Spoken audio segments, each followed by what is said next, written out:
All right, welcome to a brand new episode of Out the Box Talks. I am your host, Krill. I am so excited to be here today. I want to give a big shout out to all of our viewers, all of our listeners. If you have been a day one supporting Out the Box Talks, it means a whole lot to me. I did have to take a little break recently, but I'm back and I'm so excited to have the artist that will be joining me today on the platform. He has been doing his thing lyrically, even production wise for quite some time. And he's put out a couple projects within the last year and two. He just put out an album at like I feel it was like the first day of the year, January 1st, which I'm actually going to be talking to him a lot about today. But he also put out a project in 2020 called Purple Moonlight Pages that was extremely successful, particularly in the underground circle. So I'm very humbled to have this brother on the platform today. He is formerly known as Milo. So if you guys have been checking out his music in his past, you know him as Milo. But now he goes by the name R.A.P Ferreira.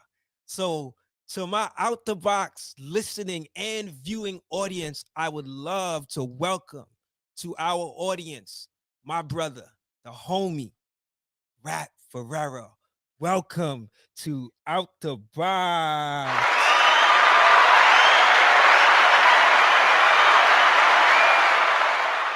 What's good? What's up? Yo, thank you, man. That was awesome.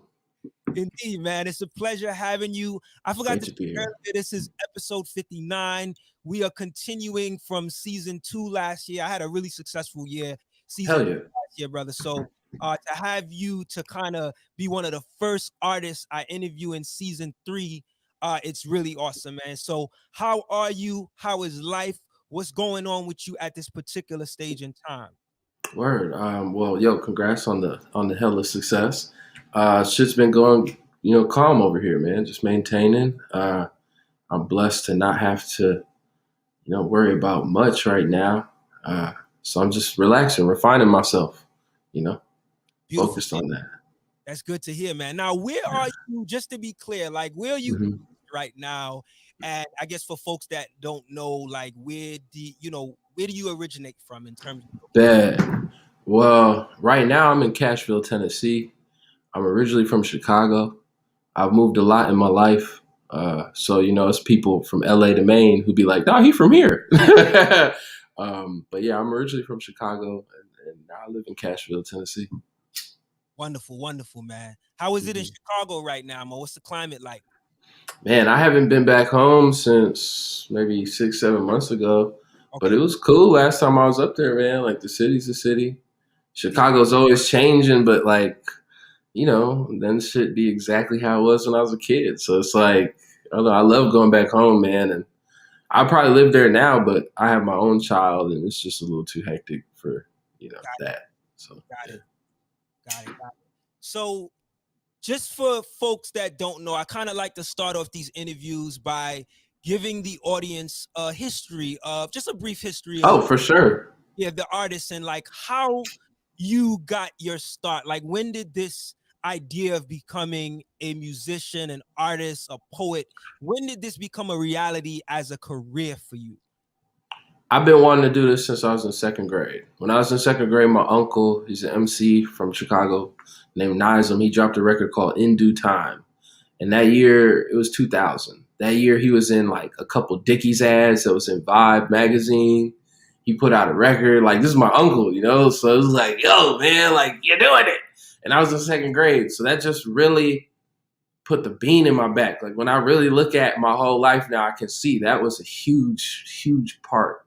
And then for me, really, when it started to become my career was when I was 19, like out the gate. My first mixtape got some positive, attention, media write ups and stuff. And from there, I just took and snowballed my little audience and kept it moving.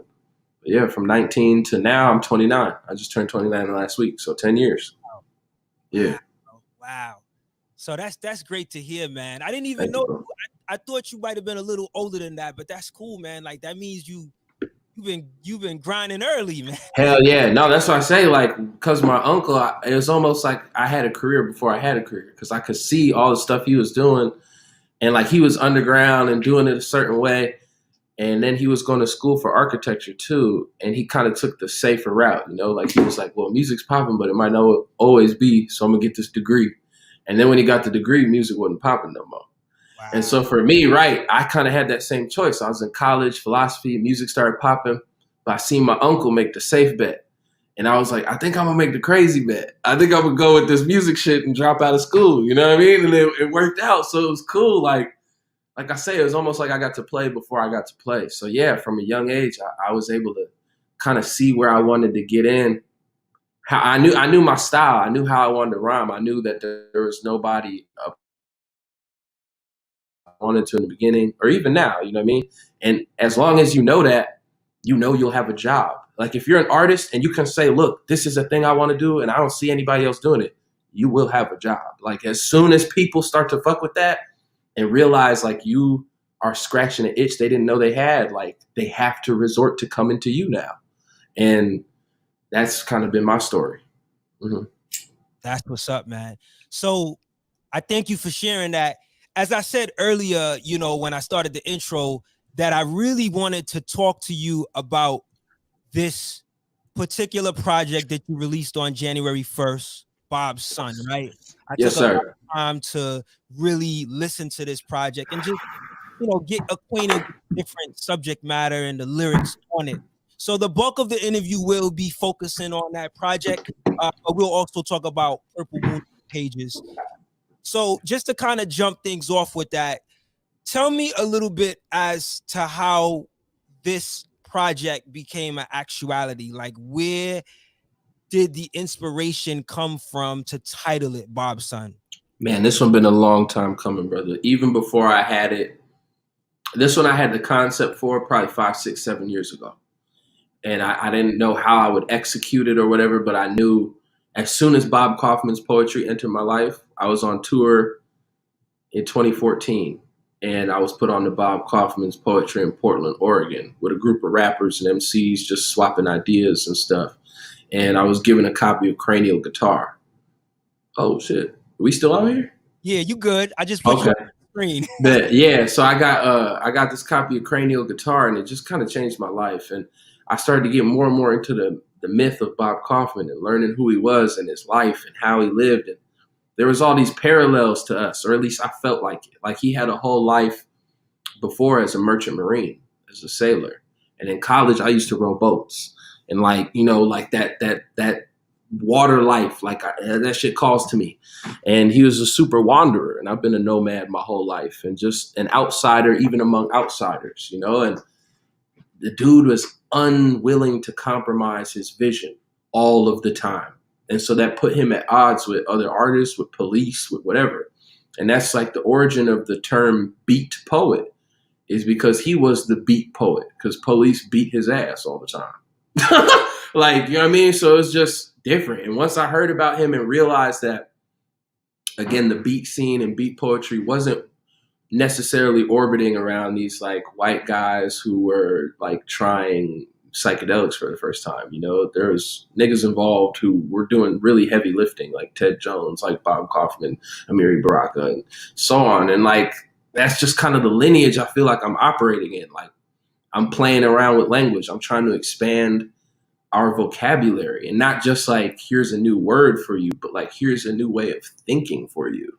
And that's the kind of work that I felt Bob Kaufman was doing. And so, yeah, I knew I wanted to make something really crazy and weird. I wanted to morph our styles together. Like, something about Bob's Son is like almost every song starts with one of my verses or starts with one of his verses and then ends the inverse. There's a lot of stuff where I'll be writing a rhyme, and in the middle of the bar, I just start putting his poetry.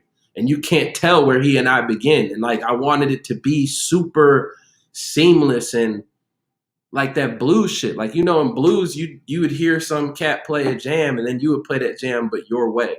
And that's how I felt with Bob's shit. Like his language, all of it, like Frankie and all these little weird terms and inside jokes he has. And it was like, I get all of this. I understand all of this. I'm on this level. and I want to be in dialogue with this man through time. And since I'm an artist, I can do that, So that's what this project was, making sure Bob and I are in dialogue forever. That's dope, man. I just had my mic muted, but that's dope, man. It's so great because you said the word "frinky," and I'm like, yo, that's a line that he actually uses. And I'm like, earlier, I'm looking up this word. I'm like, what does this word even mean? Right? He makes up so many of his terms in his poetry, but as soon as you read it, you kind of know. Like you're like, oh yeah, Frinky. Like yeah, these Frinky little fuckers. Like yeah, they must get dissed. Like you're like yeah. Like I love his spirit. I love his spirit, and I wish that kind of stuff. I'm not gonna say I wish that kind of stuff, but I wish that spirit would return to us more. To explore in our music and our art and be experimental, and the benefits of that are really profound to me. Definitely, I could dig that. So one of the first songs on the album is called "The Cough Bomber's Return," right? Yes, sir. And I think at the end of the song, you have a line where you repeatedly say, "Wake up and smell the muffins." Yeah. What did your dough make you? Wake up and smell the muffins. What did your dough make you? I was just kind of curious to know, what was your reasoning behind why you asked that question? What did your dough make you? And you because it's not enough to get paid. It's not enough to have money. Like you be like, yeah, I'm getting my dough. Like, okay, what did it make you? Like what? Like dough is the beginning of something, right? Like it's not an end. Like you make dough into something. And so yeah, like where's your muffins? Where's your baked goods? Like what did you do with this? Because I'm super poor. I'm hella broke. And I've been a rapper for 10 years. But you see, I'm able to get out all my ideas pretty well, like how I want to. And if I had dough, the shit would be even easier. So to me, as an artist of the underground, these are like the tools and the weapons I have. Like I might not have hella capital, but I can be like, what are you doing with hella capital? Because I have nothing, and I feel like my art can hang with all of y'all. So what's up? That's kind of the energy behind that bar for me. It's interesting you say that, because I feel like there's other aspects of this album that energy exists as well. Like there's certain lyrics where you're speaking about that, like the importance of the poet with the message, So I definitely want to talk to you a little bit more about that concept and just that understanding. But I do have to say, also on the Cough Bomber's Return, there's a term that sticks out, or maybe it's a line that really sticks out to me, and I actually find myself singing it even when I'm not listening to the record. And you probably know what I'm talking about, but the oatmeal reference. Oh hell yeah! I'm back up on my oatmeal, right? And I'm back up on my oatmeal. Yeah, dog. Tell me about the oatmeal cookie reference, and its significance to this particular project. Like, why is it so prominent? Because it's not only on that song. I think it's referenced later on in another song. Like this whole idea of I guess snacking on oatmeal cookies. What's the significance of how it interplays into the album? Oatmeal cookies is a major theme of Bob Coffin's work. So that's where I got that from. And that's why off jump it has to be brought up, right? Like back up on my oatmeal cookies is like it's like Slum Village when he's like, put down the mic, you lost your whole glow, you take it too seriously. Like it's a gamble. Like it's that same energy. Like nigga, I'm on my oatmeal cookies. Like y'all trip about bars and do all this other shit. I have fun with my shit. And it's still, everything's popping. And that's kind of for me, I think, what Bob be on with the oatmeal cookies. Like this is nourishing, but it's still a treat. It's still sweet. It's still a cookie. It's an oatmeal cookie. Like it's not a chocolate chip caramel crunch joint. It's oatmeal, but it's still a cookie. Like this is still a fucking treat, and just reminding cats of that. Yeah.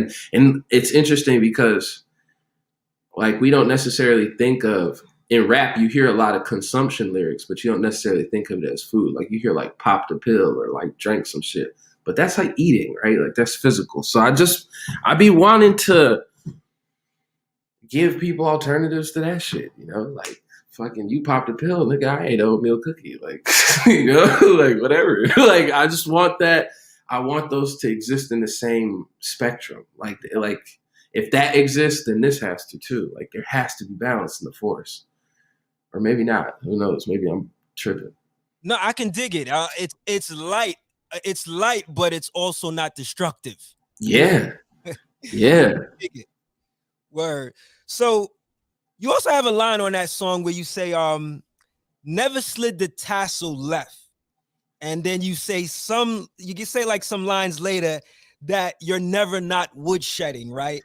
And when I heard that line, it really made me think about your commitment to excellence, regardless of any type of accolades, right? When you say never slid the tassel left, you don't have to have a degree to be committed to excellence.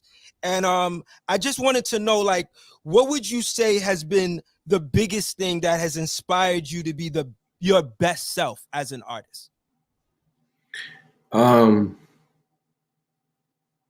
It's funny. It's not something people might think of. I don't know. That's a difficult question. There's a couple. There's a few. But really, like, the first thing that popped in my head, man, honestly, was early on in my rap life, I got signed to a label called Hellfire Club. And to this day, they're the only label that's ever fucked with me or tried to sign me or showed any interest or anything like that. And it was a rapper's label. You know, it was run by a rapper for rappers and all cats I looked up to and really had lived my entire life being impressed by the cats on that roster. And the day that they reached out to me to ask me to become a part of that roster, and, you know, then the days where I started to travel with them and eat with them and build with them and learn from them, that was really, for me, when the thing affirmed itself back at me. You know, like it was like, yo, these are the cats I grew up on, and they're telling me I'm dope, and they're telling me the secrets, and they're giving me the right hand and left hand magic. And like, you know what I mean? It was just like, dog, like, and I mean, I didn't stay in Hellfire Club. You know, I started my own shit, Rubaiyat, but like those lessons, that time was so like impactful, you know, and if I didn't have that, I wouldn't necessarily make the moves that I do today with the confidence that I do. You know, it's not a lot of MCs who, especially my age, who can be like, dog, I kind of had a comeuppance. Like I went to kind of a school for this. Like I really got put on by the best MCs. Like, you know, No Can Do is a battle rap legend. Open Mike Eagle's an art rap legend. You know, when we were cool, Bus Driver, like that nigga was a legend. You know, like just shit like that was common, let alone hanging out with Micah 9, Self Jupiter, like, you know, Freestyle Fellowship, AC Alone, like being at Low End Theory and being able to cipher with these cats, being able to cipher with Abstract Rude. I was at Low End Theory and I was playing a set there. Abstract Rude came up to me afterwards, and I'll never forget this as long as I live. Looked me in my eyes and said, "You're a channeler." You know what I mean? Stuff like that where it's like, dog, I was made for this, you know? So, I don't know. I guess I would say those early experiences with LA hip hop and the love that it showed me. That would be my answer to that succinctly. That's beautiful. I love that. And it gives some context to your journey in as far as MCing earlier. So Yeah. I like that response. So as you can see, I'm probably just gonna be going through certain, topics. Hell yeah, bro. Different songs on the album. On Yam Chips Flaxseed, I have to say the brother that you got rapping on the first verse, he does a stellar job. Hey, thank you, man. S.L or how do you? Yeah, Sal. Yep. Perfect. He does a phenomenal job. He really does his thing as far as concerned. But you got a line where you say, and you talk a lot about dreams on this particular song. Yes, sir. Having pep talks with Pimp C in dreams. Yeah. So I wanted to ask you this, and it's up to you if you're comfortable, sharing. But do you care to expound on what the dreams are about when you have those dreams? Oh, definitely. Motivation you get out of it because you say it's a pep talk. Yeah, so for me, it's just like I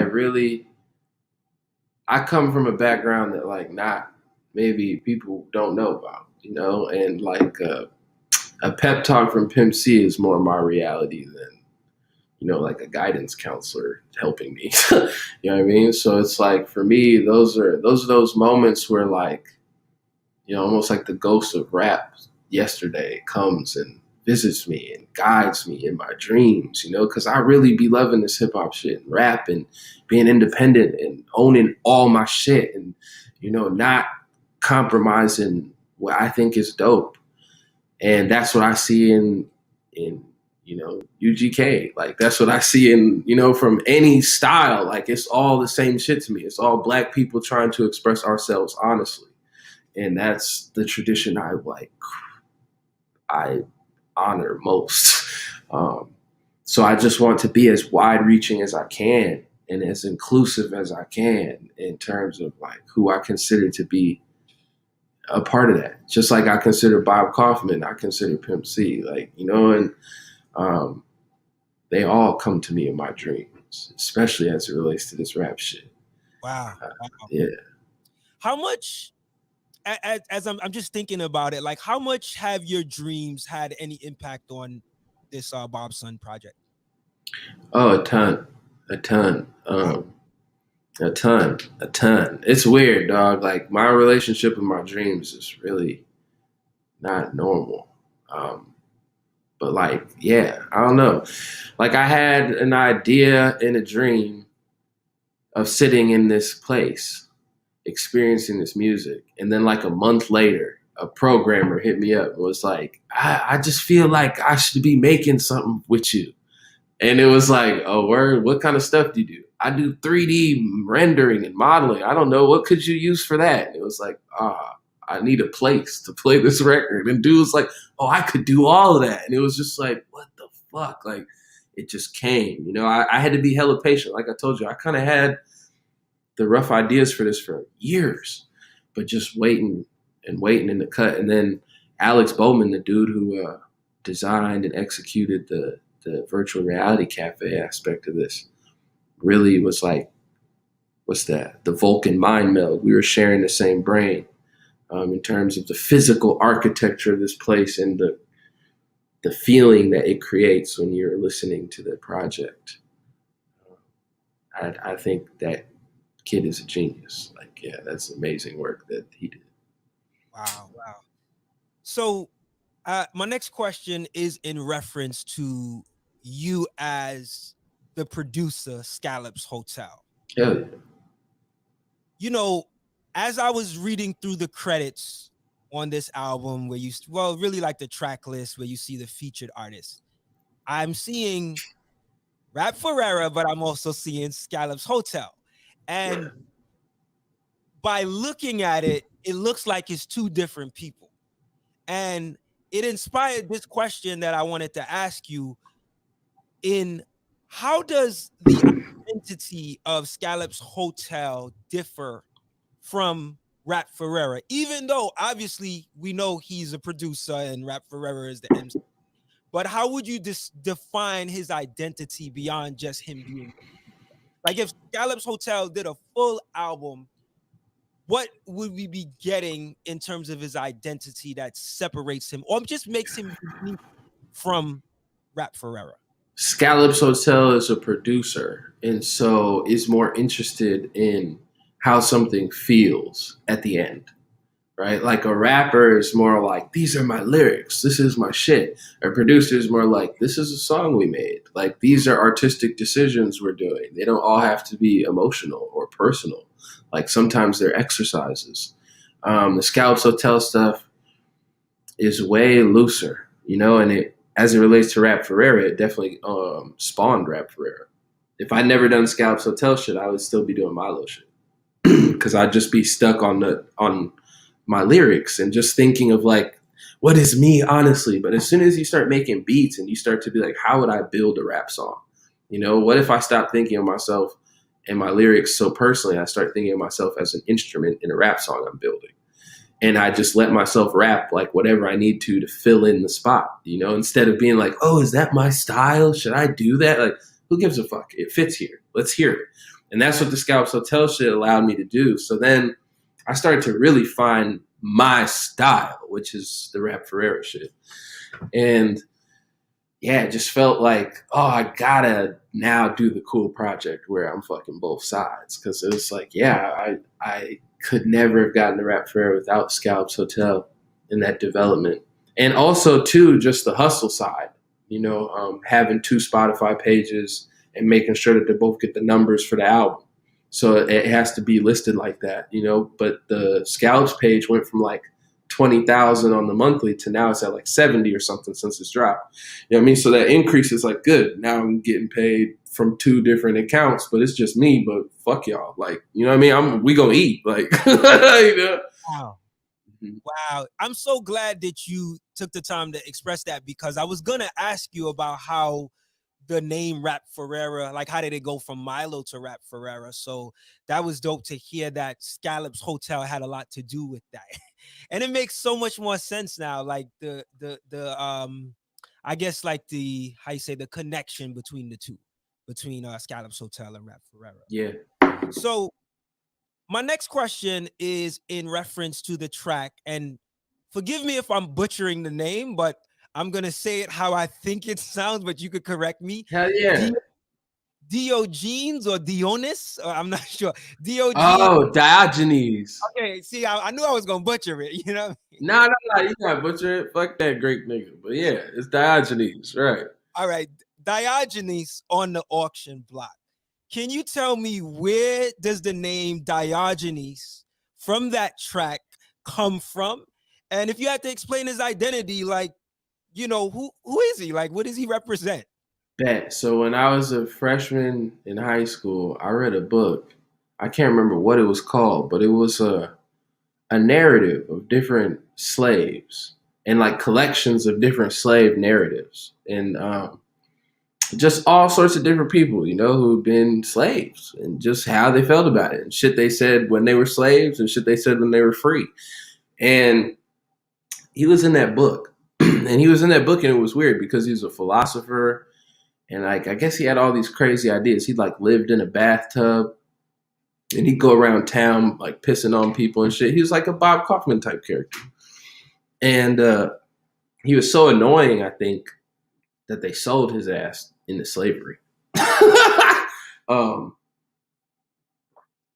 So because he was a philosopher, he was a learned person, supposedly, they were like, we'll give you the opportunity to sell yourself, which was like kind of crazy. So he goes up on the auction block to sell himself, and he gets up there and he's like, you should only buy me if you're looking for a master, because that's what I'm about. Like, I'm going to be your master if you buy me. And a dude actually bought him and was so impressed by his mind that he hired him to be his son's tutor. And so he like lived more or less pretty free as his kid's tutor. But yeah, I just was moved by that idea of like, like if you were on an auction block, if you were a slave and they let you sell yourself, like what would you say? And I was like, oh, I for sure would steal that from him. Like, I'm a master. Like that's you would buy me if you need a master. Mm-hmm. That's such a, that line kind of sticks out because it's like one of the first, I think it's the first right. verse. Yeah. And, when I look at the name, how you pronounce it again? Diogenes? Yeah, Diogenes. Okay. So when I look at the name, I'm like, and I'm listening to the actual verse, I'm like, yo, this sounds like the Django. You know what I'm saying? Right, yo, right. Yeah. So I was like, but I wanted to know more about, why you chose the name. I didn't know he was a real actual figure. So yeah. Hey, Black History Month, February, I'm learning even on my show, right? Yo, that's what's up. Yeah, he was an actual dude. He was like I don't know, somewhere in ancient Greece, I guess. I don't know what era, maybe 6th century or some shit like that. But yeah. Oh, was he actually of African descent, or was he Nah, I don't know what he was. I don't even know if they had that classification at the time. I have no idea. Got it. I have no idea. Right. Not to say like, he wasn't. I have no idea what he was. Okay. Yeah. He was a rebel. Oh, definitely. But yeah, all I know was he was a slave, and he really said that shit. That really happened, and Right. just think that like a cat really did that blew Yeah, my mind. yeah. Got it. Hmm.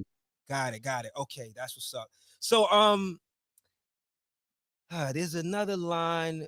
I don't know if it's actually, I think it's actually on hold on, let me just make sure I got the correct line.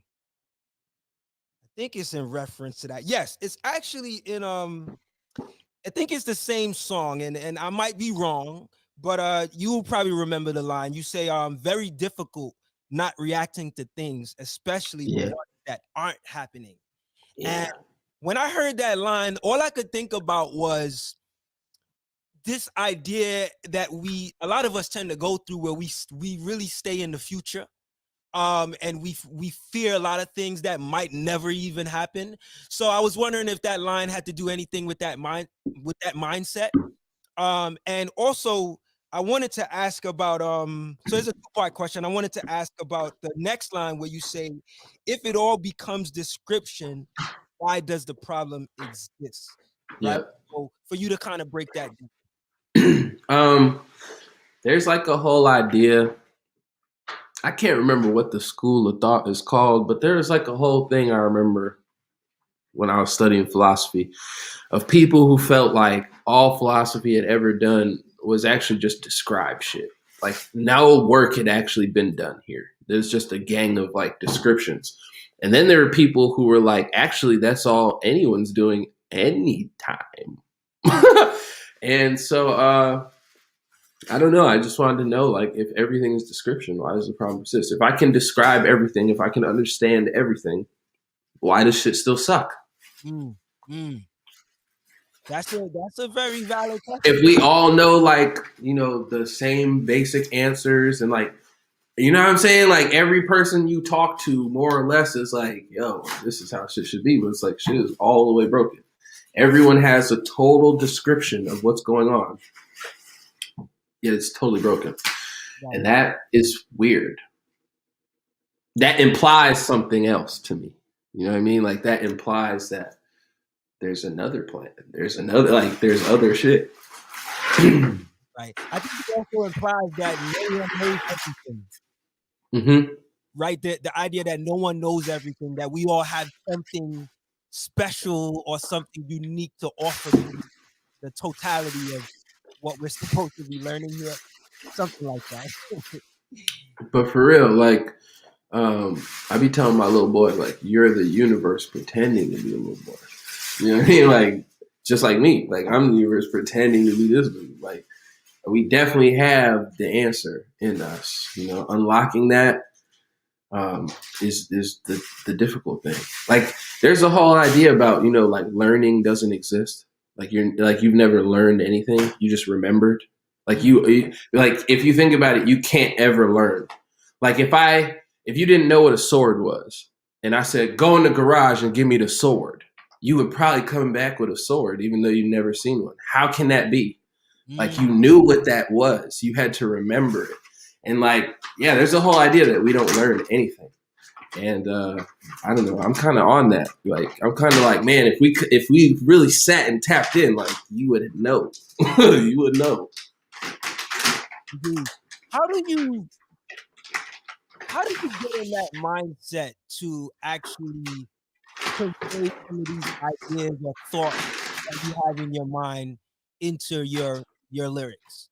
Is there a particular mindset you get into, or is there anything you do to prepare yourself to write a particular song, or is it just kind of just free flowing? I mean, it's just like what we were doing, just chop it up, smoke one, drink some water, like, relax and just let it out. I don't, something that I think stops most people from doing what I do is they're very harsh critic of themselves. Everybody comes up with rhymes and has ideas and, insight, like you just said, but not everybody is led to like write it down. Not everybody is like believing in it enough to say it out loud to someone else. That's a whole job in itself too. And I don't know, I don't know. That's how I'm kind of wired, I guess. Yeah. Indeed, indeed. So I got so many questions for you, man. Yeah, bro, I love these. These are great. This is an amazing interview, bro. Thank you so much for this. Like, thank you for Likewise, real. likewise. So on Red Guard Snipers, the first verse, you say, it's not the beginning of the verse, but somewhere within the verse, you say, trying very hard, I know you are. But now's the time for doing. Now's the time for choosing and leveling up. How does that The line? overflowing of cups, the Yes, filling of treasure chests, the perpetual yes in dress shoes. Yeah. there you go. So tell me, how does that line relate to what's happening today at the present time, since we've been experiencing, life as a result of this pandemic? Like this idea of leveling up. Like it seems like it's just written for what we're going through today. So can you expand on the relatability? Yeah, I mean, I can say that all this whole record was written before COVID was everything. All the Mhm. shit was recorded well before COVID was everything. This project was done October 2019. It was just how I was feeling. I didn't know we would be in this and that it would be so like joined to the moment. But I guess I try to be in tune with the feelings. I try to be in tune with with the feelings. So I don't know. I don't know. That part to me is like it's kind of where I want to be. I want to exist in the Red Guard sniper's headset. I'm not always there by any means, but I recorded that song as an artifact of one of my closest friends and I being on that level. Being two people in this world, in these bodies, with every reason to quit, every reason to give up, every reason to fail, whatever, and people line up to give us these excuses. They want us to take these excuses, and to be like, hey, nobody's upset with you that you suck. Yeah. But like to just be like, fuck that. Like somehow I'm going to choose other. Like I'm going to choose other. I'm not going to be defined by my circumstance. Like I will leave my mark, and that's that Red Guard sniper's mindset, and yeah, that perpetual yes, the feeling of treasure chests. Like now is the time for doing. Like it's not necessarily about the huge ambition. I mean, it is, but it's about the daily practice. What can you do?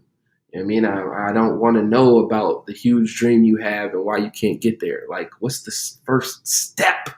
Like, and that's what COVID time is about, right? Like, you got to work on that refinement. You have to be taking the little steps. Already we've been through a year of this.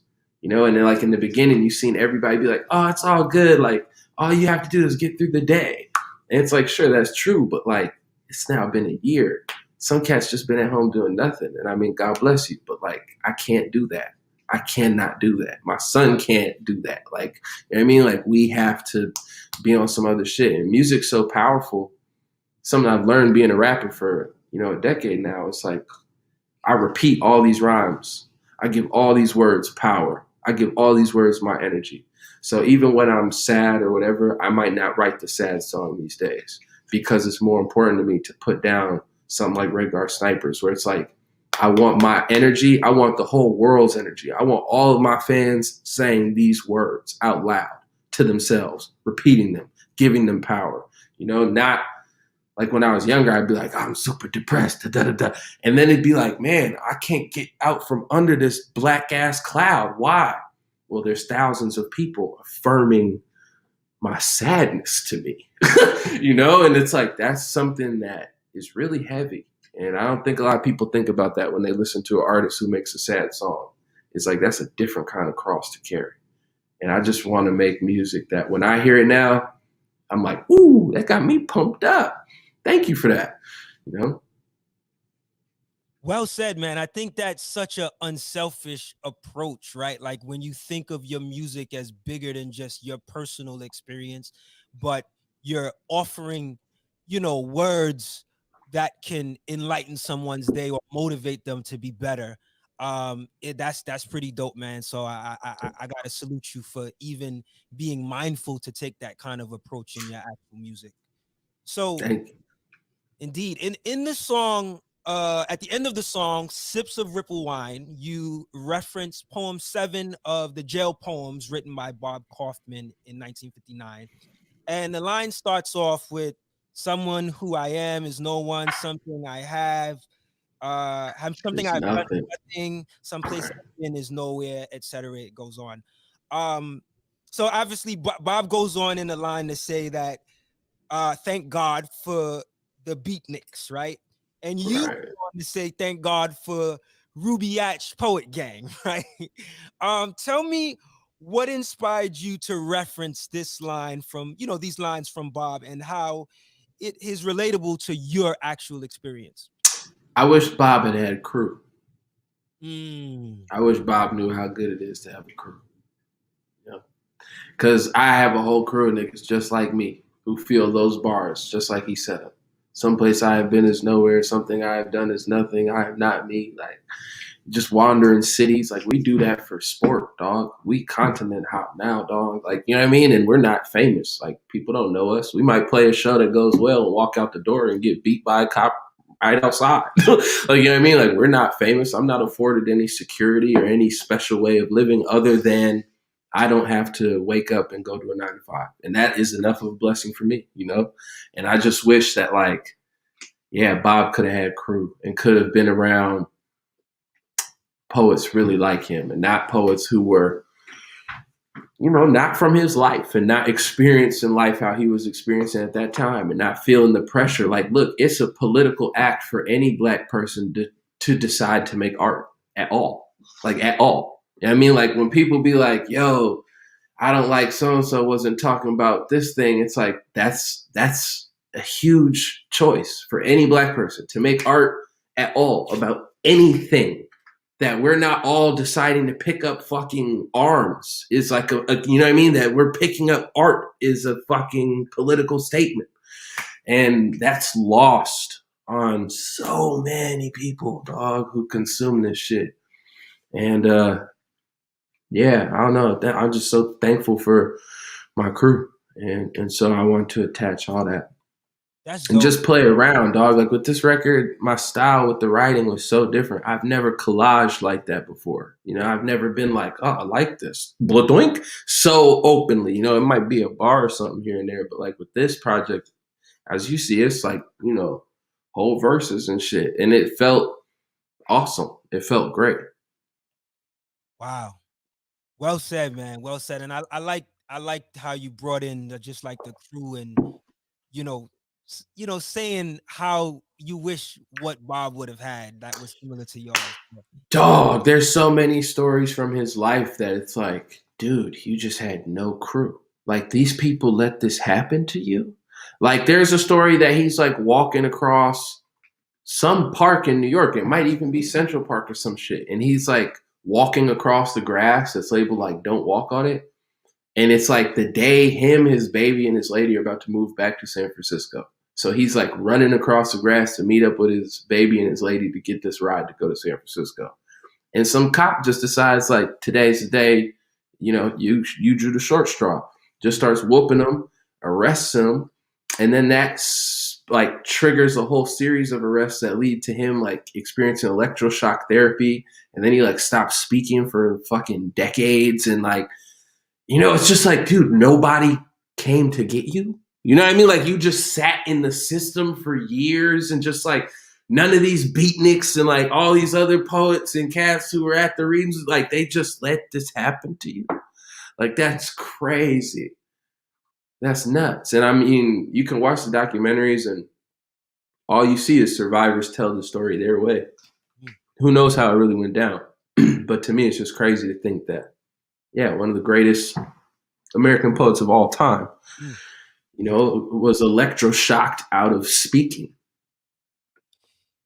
As we talk about Bob, wow, as we talk about Bob, I think about how like hip hop producers have given reverence to older artists that they've sampled from, Yeah.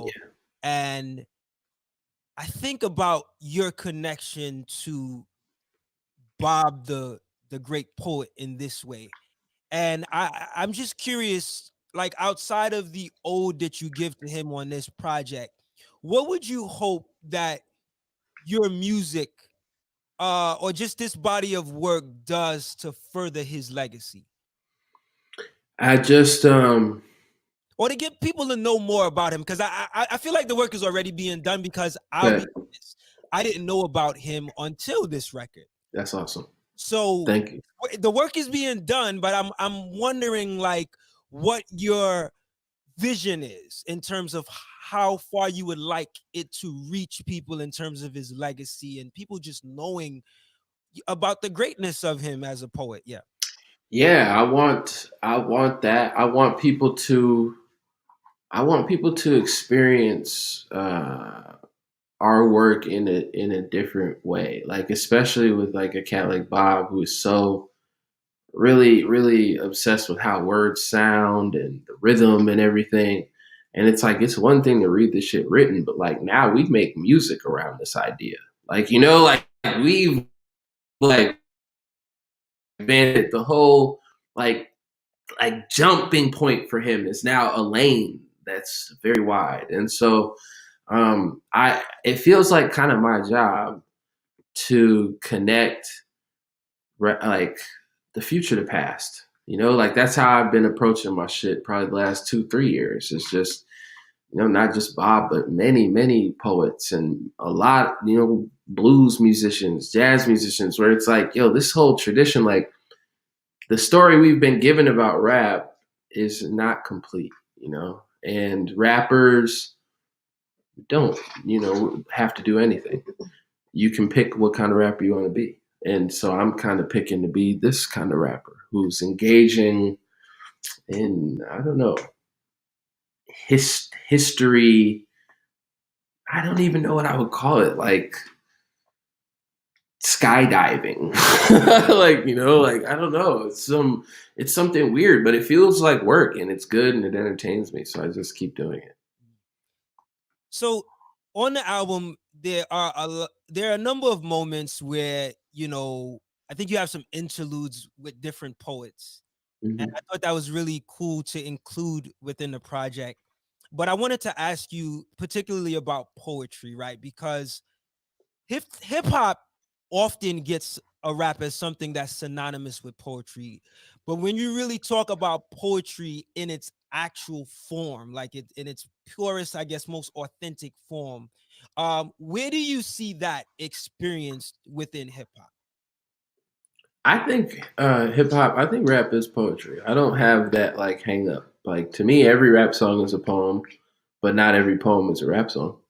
It's kind of like squares and rectangles. Like they relate, but they're not the same. And that's the same with rap and poetry. Because at the end of the day, like you have to write a rhyme or think of a rhyme or whatever, and you have to rap it, and it is divorced from the beat. Like it's not the same as composing lyrics for an arrangement. It's just not the same. And you can write a rhyme and come up and spit it on any beat. You can like the utility of it is poetry. That's from poetry.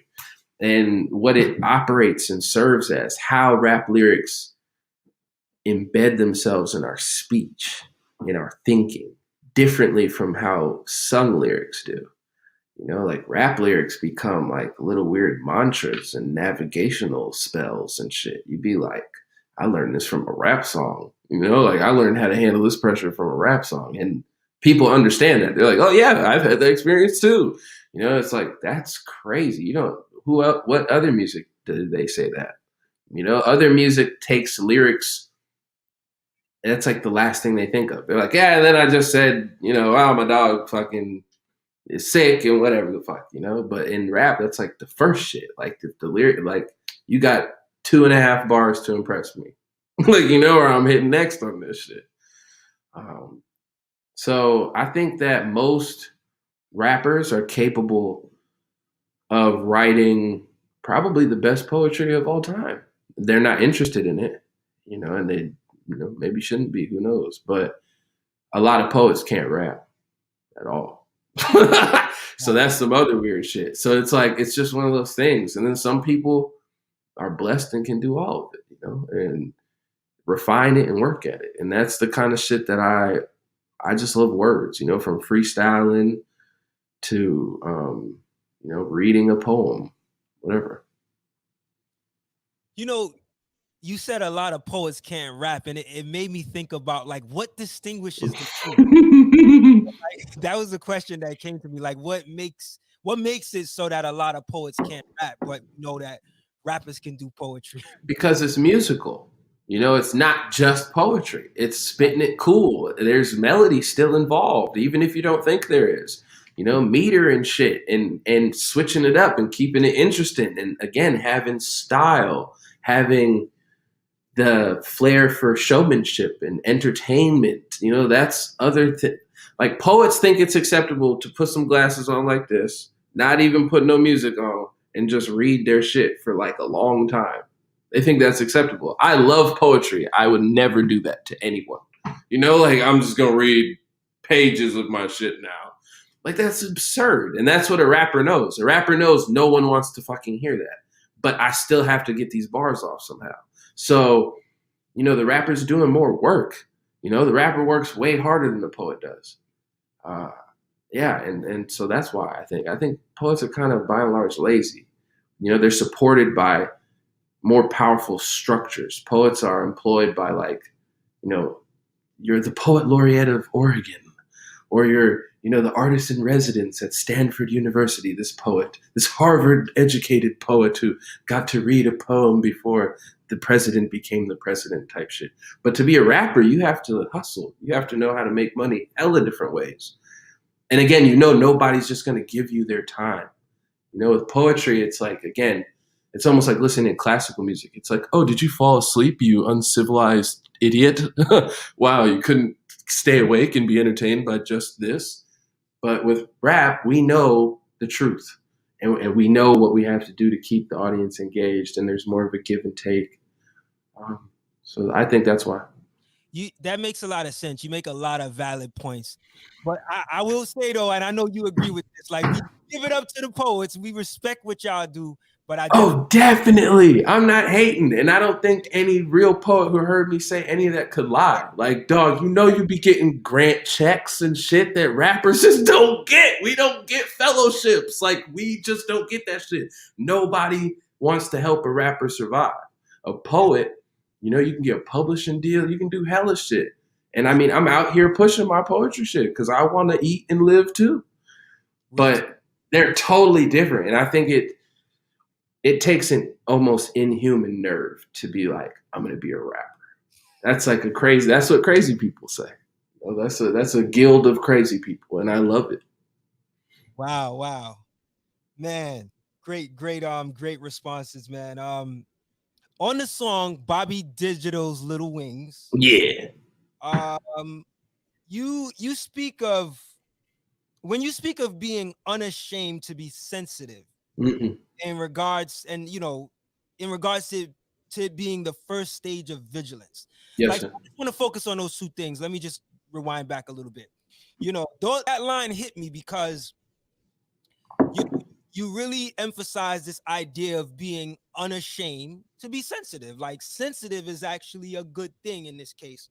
And you go on to say, and you repeat this a few times, that vigilance is the first stage of vigilance. Tell me what is the positive outlook that you are approaching with the word sensitive from? Like, how do you see sensitive in a positive way in context of those lines? I mean it in every single way. In every single way. Like, I was on tour with my brother, Elucid. This is my big brother. Like, I love this man. And we both became fathers about around the same time. Like, he's a bit older than me, but my kid is about a year older than his, right? So it's like, it's some cool shit, Like, I'm little bro, but I'd be an older dad. It's weird. So we be talking about parenting and dadding and shit. You know how that shit is, and you just be talking about shit. And we were, like, in Scotland. And I was like, dude, I just be sometimes crying with my son, man. Like sometimes I look at him and I think about my life and like how no one had patience for me, you know, how nobody like they let me know like you kind of a burden, bro, you know. And I look at him and like I know he'll never feel that way. And sometimes that shit just makes me cry. And sometimes just seeing his joy makes me cry or whatever the fuck, you know. And I'm telling my boy this, Elucid, and he's listening and he's like, yeah, yeah, that's beautiful, dog. That's beautiful. I've never cried in front of my son. I was like, what? And he was like, I don't even know why. Like now that we're talking about it, like I want to. I don't know why I have not. Like, you know what I mean? And it's like, dog, that's what I'm saying, man. Like this is where this shit begins. You know what I mean? Like damn, dog, you know, and I want my son, especially now that I'm like a dad, and I know one day my kid is gonna be like, what was my dad making? You know, he's gonna hear this music at some point. And I just want that to echo in his mind, his father's voice saying that. Like, don't ever be ashamed to feel what you're feeling and to let that shit out. Yeah. Because everyone else that you see that is afraid to do that is constipated on a fucking molecular soul level and is suffering. You know, like that they're suffering. And like you don't want to be like that. You don't ever want to be like that. Like hardness, strength, like these are things that come with like death, you know? That's some Tarkovsky shit. But like hardness is like death. Like life is represented by what's like soft and flexible. You know, like you accommodate, like you feel all these things, but you cannot turn yourself off to it. That's like the beginning of dying, you know, and of letting, you know, just the rat race and all the bullshit seep in. And I don't know, I feel like I've been really blessed and afforded this way of life. And I want to make sure that I'm not forgetting like just the little details like that, you know, like if somebody really wants to do what I'm doing, like all of my shit, all the clues is in this music. You know what I mean? Like you have to be someone who is unashamed to be sensitive if you want to do this work. You know, there's a lot of times I'm sitting alone with a verse just fucking destroyed, you know, and like before it's ever come out. But it's like if I wasn't sensitive, I could not get these words out. And I know every MC feels that, whether or not you fucking cry in front of whoever the fuck, you know, when you alone writing this shit, I know you be feeling something, you know. It's a level of vulnerability that I think makes an artist such a wonderful talent, right? Like the fact that you guys, you know, as artists, I have a lot of respect for artists who share from their deepest experiences, because in many ways it could be inspirational to other folks who might be going through the same things. Like you guys are speaking it based on your experience, so I could definitely think that. Well, we in the position to normalize it, you know, like artists want to use their influence to tell you to vote and shit. I would never do that. You know, I'm the type of artist who'd be like, you should cry and smoke weed and relax. Like that's what I want to exercise my influence on, you know, like you should give yourself another chance. I want to make sure that, again, you know, hip hop, like you said, dog, there's so much shit just get stuck in your head. You don't even know why. You be like, why am I talking about I'm back on my oatmeal cookies? But it's like, yeah, but you know what you're not talking about? A list of bad shit. You know, and it's like, that's cool to me. That's cool to me. Wow. On Rejoice, you have a line where you say, you know, this life is vicious, and it seems the only option is to cling to the mind that retains the faculty to dream. Yes, sir. Why do you say that that's the only option? I mean, there's times that you're just going to be in prison, whether or not you're in, you know, jail, penitentiary, COVID, school, whatever the fuck. Like, you will do time in prison. That's part of life. And like, you have to pass time in prison. You know, you can't let it destroy you. You know, and there's this beautiful Jean Genet piece I love. And this dude was a nut. He was like a philosopher, but he would go to prison a lot and kick it with like all type of crazy people, and just like he like feasted on like the wild energy, you know, and then he'd be like kicking it with Sartre after his bids and shit, because he'd just be so hype off the prison energy. But he says, what does he say? He says, Oh, a person must dream a long time to act with grandeur, and dreams are nursed in darkness. Mm, And that's like, man, that's everything I feel about that. Like wow. that's everything I feel about that. Dreams are nursed in darkness, you know, like you have to be if you want to be a big light, you have to deal with being a big shadow too. You know, like these things are one. And in our society, especially, we love to just be like, this person's all light and da da da da. It's like that's not how this shit works. Mhm. Sorry. Like that's not how this shit works.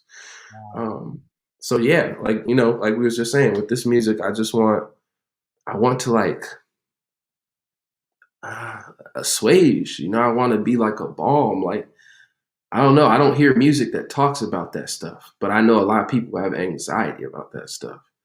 You know, so it's like whatever. I just want to bring it up, be slide it in there. You know, I don't really make songs about shit because I think that's kind of whack. I think it's whack when a song is about something. I don't know why. To me, when a song is about something, it instantly becomes a jingle or a commercial or an ad. It's like now this song is an ad for love or whatever the fuck. You know what I mean? But like when you don't know what a song is about, then it's a song and it operates in this like different way. And so that's why my style be like weird and disjointed, but I love that you heard that and that like, yeah, you know. And I think it's dope. You know, I like it all, right? I'm a hip hop fan of a number of things, right? Most important thing for me is a level of creativity and consciousness within the music. That's Hell my yeah. thing, right? But I like your style too because it is intriguing. You don't know what to expect. You're listening, and you might listen to the same record about 5 times, and then the sixth time you catch something that you didn't even realize, or maybe you the only reason you caught something is because you was hip to you got introduced to the subject matter that you were Thank talking you, about. bro. But that happens, and I love that freeing of that experience to be like, oh shoot, I now understand what he was talking about. You know what I mean? So I love Thank you, bro. it. Yeah, yeah, I gotta say, piggybacking on that emotion that you just said, and because you know we all just found out the brother passed, like that to me is the essence of doom style, and yeah. like that's that shit that made me want to be a rapper for real. Like no rapper has made me study as much as MF Doom, maybe J Electronica, but for real, like MF Doom, man, like no rapper has made me study. Like what the fuck is this dude talking about? And that's the shit that's just like you know, you listen to that kind of music, and I love all kind of music too. You know, like when I'm talking about jingles and shit, I'm not hating, but I do come from a philosophy background. So it's like, look, at the end of the day, argue with yourself. That's a jingle. It might be dope. I might love it too. But how do you say that's not a jingle? If it's about something, you know what I mean? And it's just like once I know that as an artist, I can't deal with that feeling of like, damn, this is just one day gonna be in a commercial. I can't know that. Like, I can't know that. And I feel like, yeah, Doom is on that, you know, like he's or rest in peace was on that. And so it's just like, hearing you say that for me is the ultimate compliment. The ultimate compliment because I know exactly how you mean. And that's like why I listen to rap to this day. Yeah. Be listening to Doom line to this day and be like, that's what he meant. You know that moment? Like, what? That's what he meant. Like, that's insane. That's insane. Like, I only just realized who Gary Gnu was. Like, you know what I mean? Shit that's like, what the like, yeah, yeah, I love that. Yeah, I'm so glad that you said that, man. I've said it before, but Doom was my favorite MC of all time. So losing Doom was a big loss. And he definitely took me there. His music. I said it on a tribute show I did not too long ago representing Doom, where like my day would literally brighten up when a new Doom record came out because I'm that type of dude. Like I like to decipher lyrics. Like I Yeah, like to get something new from the music.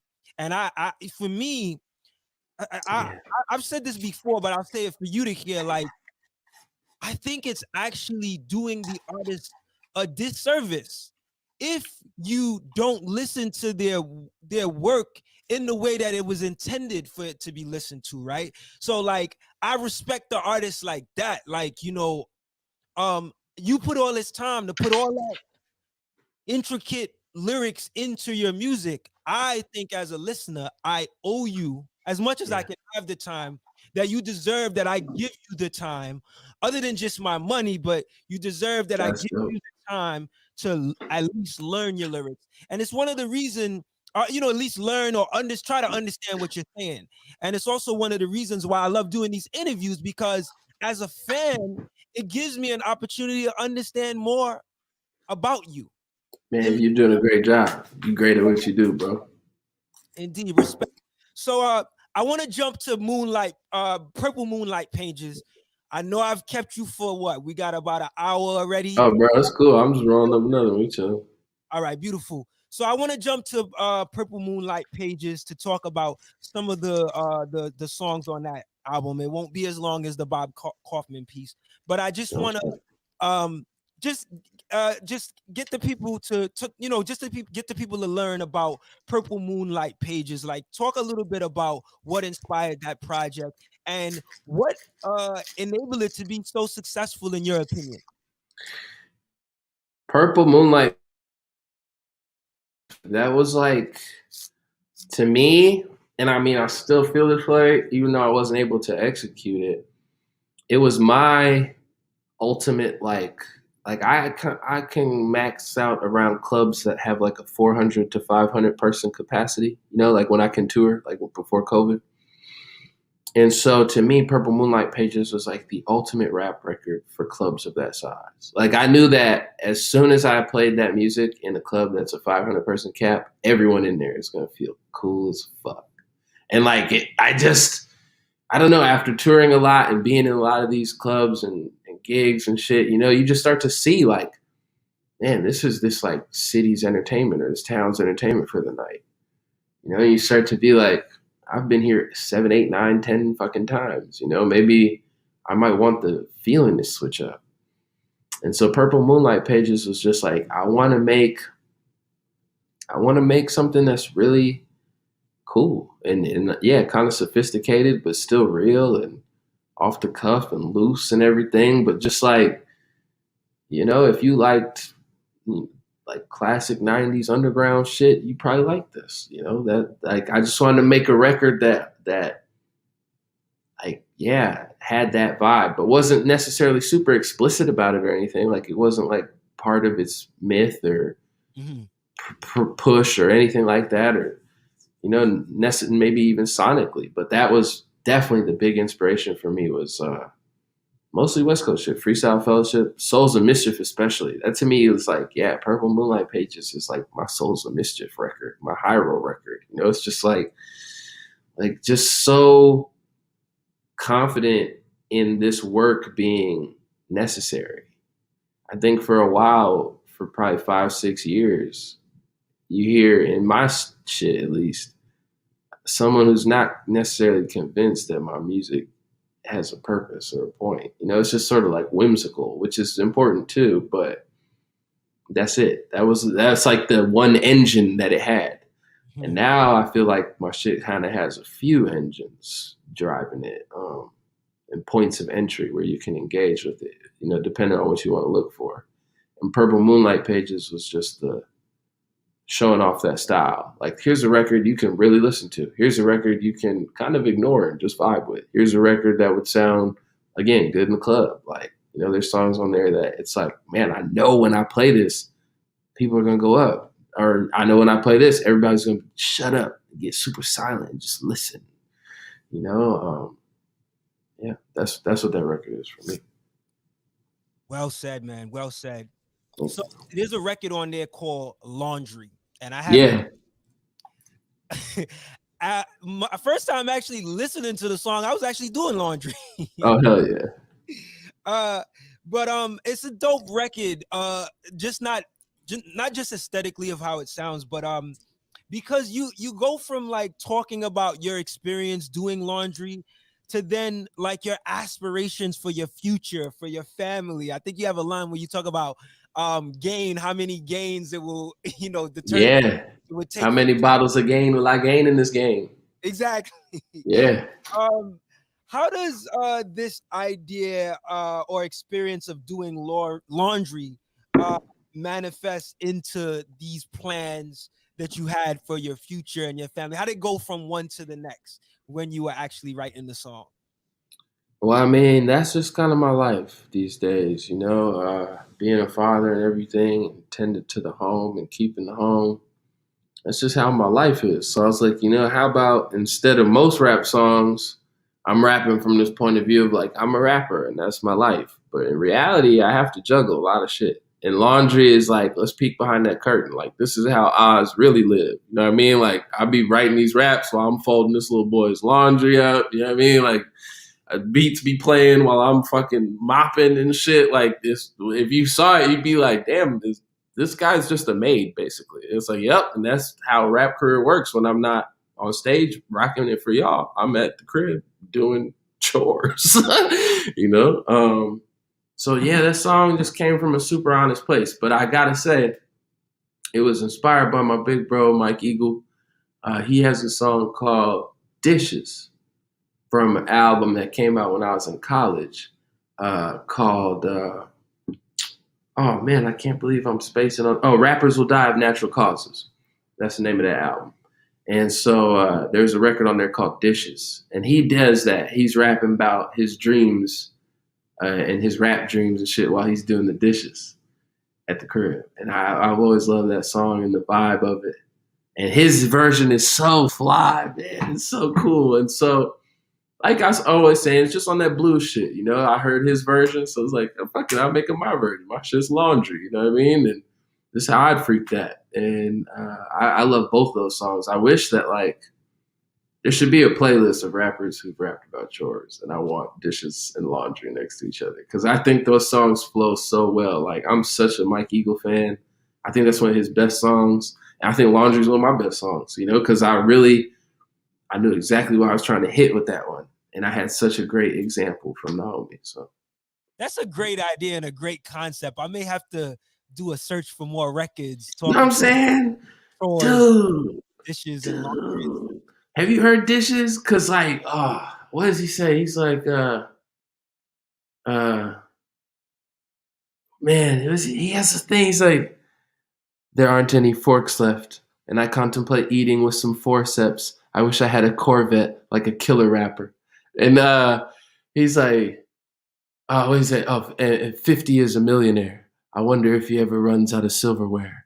There's all these like great lines and dishes. So it's like, dude, what a song. Yeah. Yo, y'all should do an album together, man. Y'all come up with that. That would be Bruh, that's my dream, man. I would love to do that. So there's another, I'm trying to think if it's sometimes these song titles escape me, but actually no, it's called No Starving Artist. Yeah. You have a line where you say you've never been impressed with how they compromise the message for the spectacle of presence of the bespectacled heckler. Yeah. First of all, dope line, amazing line. Like when you hear it, you're like, yo, that should sound dope. And then the other part I wanted to ask you was, can you describe who the bespectacled heckler is? The bespectacled heckler. It's just like the fucking, self-appointed authority on music. There's always that cat who's just like, well, actually, this isn't what that is at all. And it's like unfortunate that in our culture, I guess, American society, how it's organized, is that person is typically who puts you on, like that role, like it's that same cat who will be the first one who ever heard. He's like, oh, I heard of Milo. Y'all don't know who that is. Will be the same one who'll be like, oh, Milo's so fucking whack. That style is so it's the same shit. And like, I just see artists hustling backwards, to try to please that fan. It's just like, dog, good luck. Like you'd be on a hamster wheel for fucking ever. Like that's just a personality type. Like you can't focus on that shit. Like, you know, the bespectacled hecklers come, like the little like, yeah, what do you got there? Like them motherfuckers, you know, like they're always popping up and doing shit. And I recognize how important they are and all of that, but it's like you can't cater to the tastes of any audience member. You know, it's a symbiotic relationship, but it's not catering. Yeah. Mhm. I think what's also dope about the line is the choice of words. Like they're like so in pocket, and you know there's this juxtaposition. Never have I ever been impressed with how they compromise the message for the. Yeah, what was it? How they compromise the message for the. The spectacle of presence of the bespectacled Yeah. heckler. Oh, the spectacle. Yeah, that's hard. That's a dope one, man. Thank you, dog. That was a hard line. It's just how everything came together. You know those moments where that was one of those. That beat though is just stupid. I remember the first time I even played that Kenny with those drums. The way those drums hit and it's and the you heard of Salami Rose, Joe Lewis? No, I'm not familiar. Sorry. They make some really beautiful, very dreamy, like ethereal music on Brain Feeder, Flying Lotus's label. Okay. But that's what that sample is in the back. And I love their music. And somehow Kenny talked to them and they okayed the sample and they were like so cool with the whole shit. And like that song is just like, hell yeah, I'm in the pocket. I was so hyped. You know what I mean? I was like, Salami Rose, give us the beat. Like, yeah, it was the shit. Dope. So another song on Purple Moonlight Pages. This will probably be my last song in reference to the music. That really stands out as Leaving Hell. And you said, yeah, and there's a line that sticks out so much on this song where you say, one time you was using the toilet. Well, you said doo-doo, buddy. Yeah, at a gas station, and you read on the stall on the wall, "What's the purpose of life?" And someone actually wrote back, "To be the eyes, the ears, and consciousness of the creator of the universe." You fool. Tell me if you, I hate to be so descriptive, but if you had to go back to that experience, how did you react to that response when you initially saw it? Like, oh man, I've seen that at a few turdlets that I've been in my life. really? And it's always been a sign. Yeah. It's from a book. It's from a book by Kurt Vonnegut called Breakfast of Champions. And it's like a character goes to take a shit and writes that shit on the wall. And he writes the response because he sees the question and writes the response. This dude named Kilgore Trout. And so then Kilgore Trout has become like a tag, and people will like put that in toilets. I've seen that before multiple times. People actually do that. Like it comes from a book, but people. It comes from a book, and people have tagged that. And it's funny, since I put that song out, people have sent me pictures of toilets where they're like, "Yo, I've seen that," and it's like, "Yo, right, that's some real shit. Like it's some real weird shit. Like it started in a book, and now like just people do it. And now I made a song about it, more people are gonna fucking do it." And it's just like when you see that, when you come across that in real life, it's like, what the fuck? You know, it just gives you like pause for a second and a laugh, and you're just like, it's just one of those moments, like an Easter egg for life. You're like, that's awesome. Thank you. Like I needed that little pick me up fucking moment. Thank you. Like I used to clean toilets, dog, at fucking Davis Theater in Chicago. You know what I mean? Like seeing that shit is like, thank you. Thank you. My question is, does it hit differently when you actually see it in person? Oh my goodness. Absolutely. I'm thinking about the last time I saw it, dude sent me a picture. It was like black Sharpie on like red wood. And it was like, you in an outhouse or something? Like, where are you reading that? But like, yo, man, yeah, I think there's almost a mantra quality to that. To be the eyes, ears, and consciousness of the creator of the universe. You fool. What do you take away from that? Like the meaning behind that? Like, because I thought about it and I had a number of different ways that I could look at it. Like, obviously, I don't see myself as ever being the creator, right? But maybe there's a connection to an alignment. that the I creative. think I'm curious to know what you take away from the actual. The to actual. me, that is like a really cool, hip way of that same phrase. Like, you ever heard that shit where it was like, we ask God, like, why doesn't God stop famine and murder and all these bad things? And God looks at us and says, why didn't you? Like that same shit. Like, to me, it was like that same thing. Like, we are the eyes, ears, kind of like we are what we be praying to, what we be waiting on. Like, we are that. We were blessed with that from the jump, and we are not using what we are to get what we want. Right. And it relates back to that other shit that we were talking about, like we have it in us, just us. And that's not an ego thing, not to be like, I'm God, Right. but certainly I was crafted by God in that image, right? Like, I have godly abilities, and that isn't something to be taken lightly, and yeah, yeah. Yeah. I want to rise to the occasion. Got it. Got it. Man, thank you so much, man, for the Thank time you, brother. spent with me today, man. I know I had you here for well over an hour. Nah, man. Appreciate the time. Thank Uh, you, Doc. I want to wrap up with two last questions. The first is, how do you see these two projects, Purple Moonlight Pages as well as Bob's Son, impacting your audiences in years to come? Like, what do you hope people gain meaningfully from these projects as time progresses?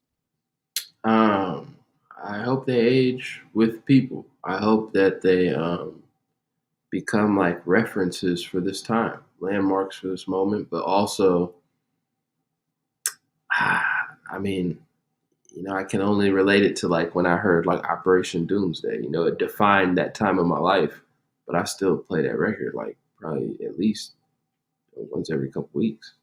It's like I need that jog. It's a familiar room in my mind I really enjoy going to at this point.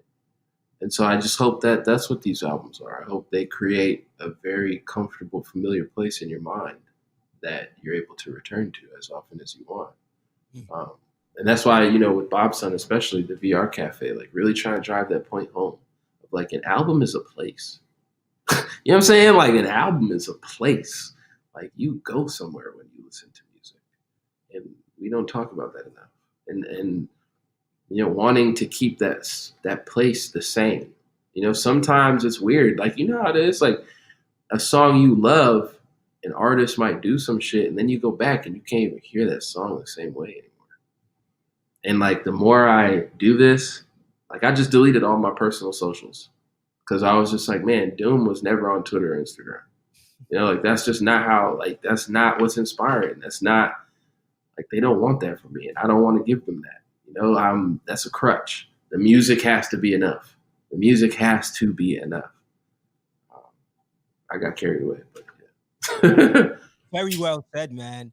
So, my next question is, what's in store for Rap Ferreira? Like, how do you envision the sound of, Rap Ferreira, the MC, growing in the future? I've got 3-4 albums I'm chilling on, so I can answer that pretty accurately. The style is just getting like more polished, if anything. It's getting more polished without compromising anything. All the same shit is there, but it's just way iller. It sounds better. It's smoother. It's cooler. It's fucking groovier. It's easier to listen to. But again, all of the content is there. I have not compromised any of my philosophies, any of my beliefs, any of my, like, I have certain writing rules that I would never, like, you'll never hear me. Can we cuss on here right now? Yeah, go ahead, do you? Oh, right. Dude. No, but like, I'll never rap a lot of words, you know what I mean? Like, ever. And that's just how I feel. And so, like, I don't know.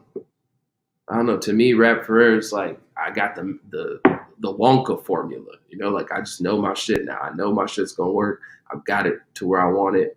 Like I said, I'm chilling on 3 albums and working on like something right now, but I'm not even really that serious about it because I'm sitting on 3 records. And I've been working on blues guitar hella.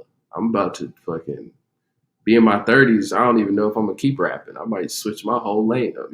I might be on here next. Like, you know what I mean? Like, keep this shit moving, dog. Like, I want to make art for my whole life, and I'm good at it, you know. So I don't have to keep doing one style. So yeah. You know, I think there's a really big future with the Rap Ferreira name and the stuff Thank you, bro. you put out under that moniker. And I guess my other question to close out is it seems like you're moving in, as far as releases, you're moving in the order of like one release a year. Is that kind of the goal? No, Okay. no way, no way.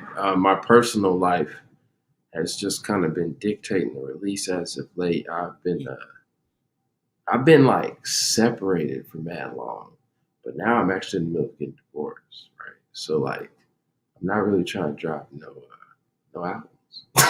I'm just, I'm on that. I'm just like, man, I'm just sitting here at this music thinking about my life, everything, you know. But once I start dropping shit again, I plan to drop them all. Yeah, once I start dropping shit again, whenever that is, I plan to drop 2, 3 real quick, and then just get back up on the horse. Indeed. Wow, man. Thank you so much again for Yes, your sir. time. I wish you all the best and success. I Thank know you, bro. we've made it out of a really rough 2020, but I hope that 2021 just brings greater things and we're able to really just kind of like get through this. But I'm gonna definitely be looking for, all the other things you got coming, whether it happens this year or in the future. But I know that these two projects are enough for me to sit with and to introduce to other people.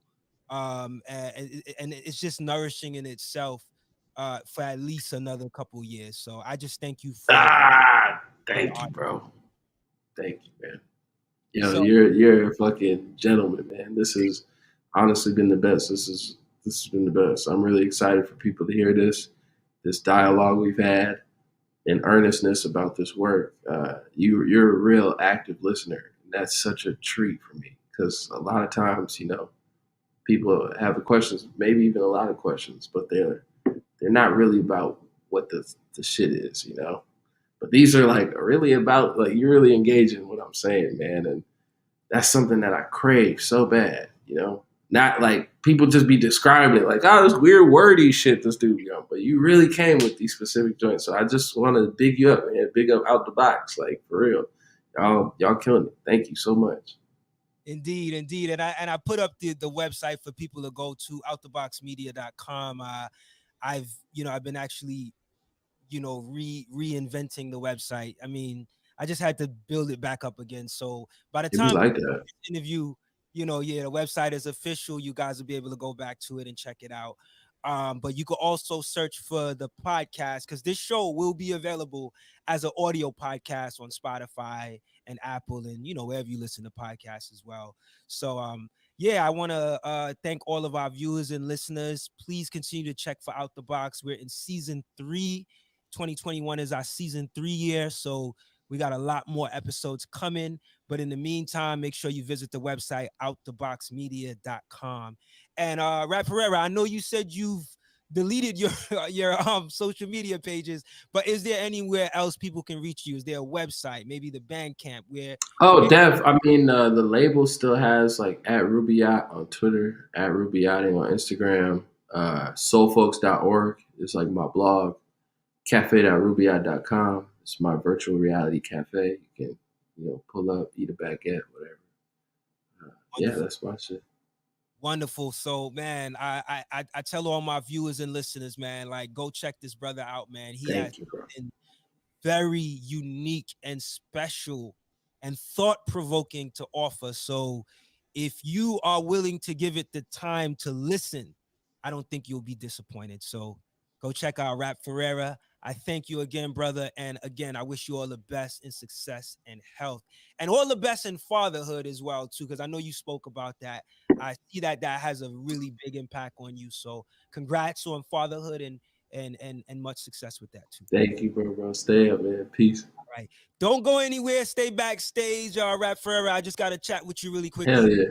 To all of our viewers and listeners, we will see you next Friday. Remember, we put out a new episode every Friday. This year, I'm going to be putting more shows out on YouTube. So go make sure you subscribe to the channel, Outbox TV.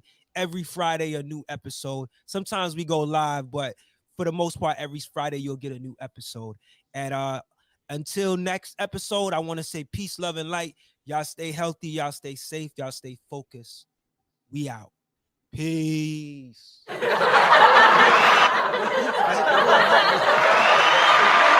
That's great.